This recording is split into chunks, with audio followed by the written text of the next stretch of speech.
Hey guys, what's going on? Welcome back to Crypto Hell. Apa kabar semuanya? Semoga kalian baik-baik aja. Masih kembali lagi dengan gua Fai Muhammad. Semoga hari ini teman-teman sehat semua ya dan dilancarkan aktivitasnya sampai dengan selesai. Nah, hari ini tuh di Bogor lagi hujan, baru banget hujan sih, tapi cuma bentaran aja. Semoga di tempat teman-teman juga hujan ya, biar adem gitu suasananya, nggak terlalu panas juga nggak bikin puleng kepala gitu.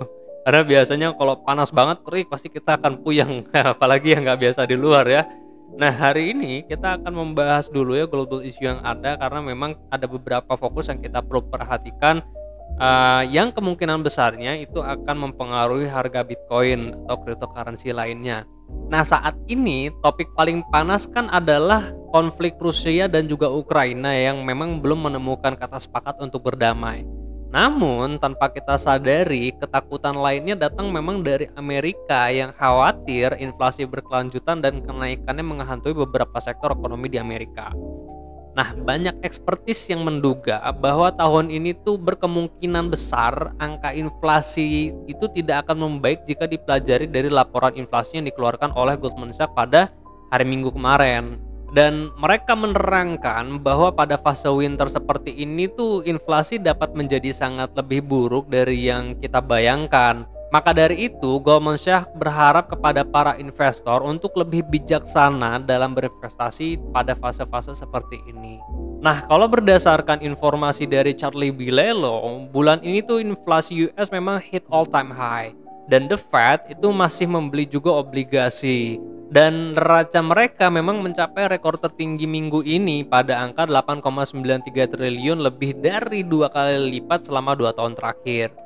Nah, kebijakan baru The Fed memang saat ini lebih berfokus kepada mencari solusi dalam panasnya api inflasi yang terjadi saat ini memang. Nah, sementara itu, The Fed memang mengisyaratkan kenaikan suku bunga, dan menurut Jerome Powell, kemungkinan itu akan terjadi bulan Maret 2022. Maka teman-teman harus melihat FOMC tanggal 16 Maret 2022 nanti ya. Nanti keputusannya seperti apa, regulasi yang akan dikeluarkan itu bagaimana. Kalau berdasarkan catatan Voice of Indonesia, Menteri Keuangan Sri Mulyani sempat menyebutkan bahwa langkah The Fed untuk mengerek suku bunga itu adalah sesuatu yang tidak terhindarkan.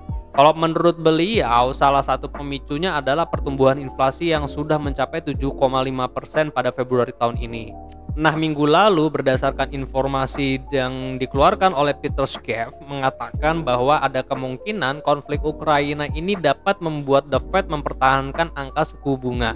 Mungkin The Fed itu lega bahwa Rusia menginvasi Ukraina karena sekarang mereka memiliki alasan untuk tidak menaikkan suku bunga pada bulan Maret sekarang. Nah, kalau untuk cryptocurrency sendiri, memang sentimen saat ini datangnya dari Ukraina dan juga Rusia, yang dimana kedua negara tersebut itu mulai mengadopsi cryptocurrency sebagai financial system mereka. Nah, buat sebagian masyarakat yang memang sudah terbiasa untuk membeli Bitcoin atau cryptocurrency lainnya, itu sudah menggunakan cryptocurrency sebagai pelindung nilai asetnya. Nah, maka dari itu memang jumlah download Bitcoin wallet di Ukraina sekarang itu jauh lebih besar dibandingkan negara lain. Karena saat ini beberapa tenan di Ukraina itu sudah mulai menerima cryptocurrency sebagai alat pembayaran.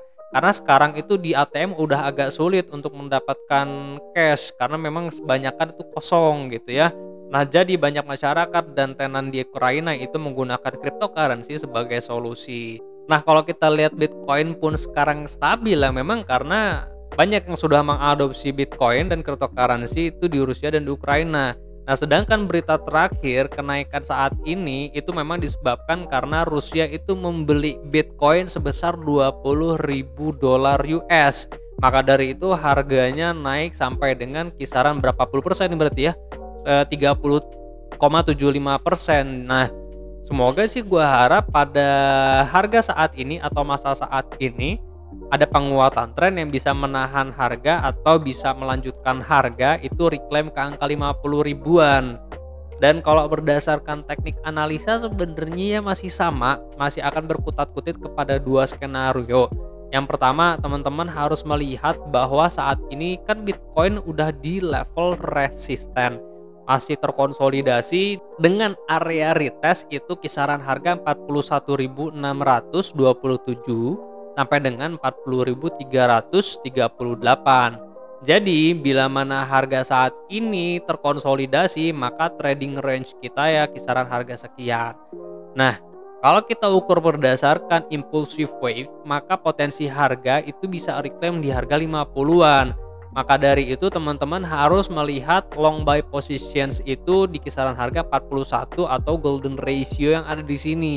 Karena kesempatan terakhir untuk reclaim ke harga 50 ribuan.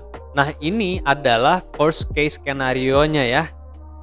Dan kalau kita lihat dari sebuah chart pattern, ini kan ada descending dan juga saat ini Bitcoin sudah breakout dari garis trend line-nya.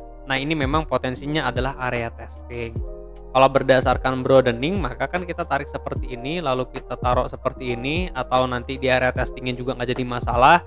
Cuma karena kita lihat di sini area breakoutnya, maka kita taruh di sini. So, kesempatan untuk naik berdasarkan chart pattern itu 51.900, 52.000. Nah, berarti kalau kita lihat berdasarkan angka target price tersebut, kita bisa yakin bahwa target price yang sudah kita analisakan beberapa waktu lalu itu bisa tercapai. Karena kalau kita lihat berdasarkan perhitungan Elliott dan harmonic pattern, maka berpotensi untuk membuat Gartley pattern kayak gitu ya. Jadi gua harap teman-teman perhatikan aja area testing ada di sini. Terus jangan lupa untuk maintain stop loss-nya. Dan kalau untuk worst case skenario-nya sih gue juga masih sama ya. Penurunan potensinya berarti ke harga 34 ribuan. Kalau 34 ribuan kan berarti analisa yang ada di sini. Nah, teman-teman ya tinggal lihat aja 786 Fibonacci 886 sebagai entry point atau long buy positions. So, level support yang perlu diperhatikan berarti yang di sini ya guys. Kisaran harganya 41800, 4600, Fibonacci 05, Fibonacci 06 yang di sini. Ya, ini yang bisa gua sampaikan siang ini. Semoga membantu teman-teman ya dalam mengambil keputusan, dan juga mudah-mudahan informasi yang gue sampaikan itu bisa menambahkan wawasan teman-teman. Nanti malam mungkin kita akan live YouTube ya sekitar jam 8-an abis Isya. So stay tune di Crypto Hell. Gue akan kembali lagi update pergerakan Bitcoin di grup Telegram. Terima kasih banyak buat teman-teman yang sudah menonton. I do really appreciate it. Gue Fai Muhammad. Kalian jangan sakit-sakit saya terus karena saya teman. I'll see you guys on our next video. Peace out.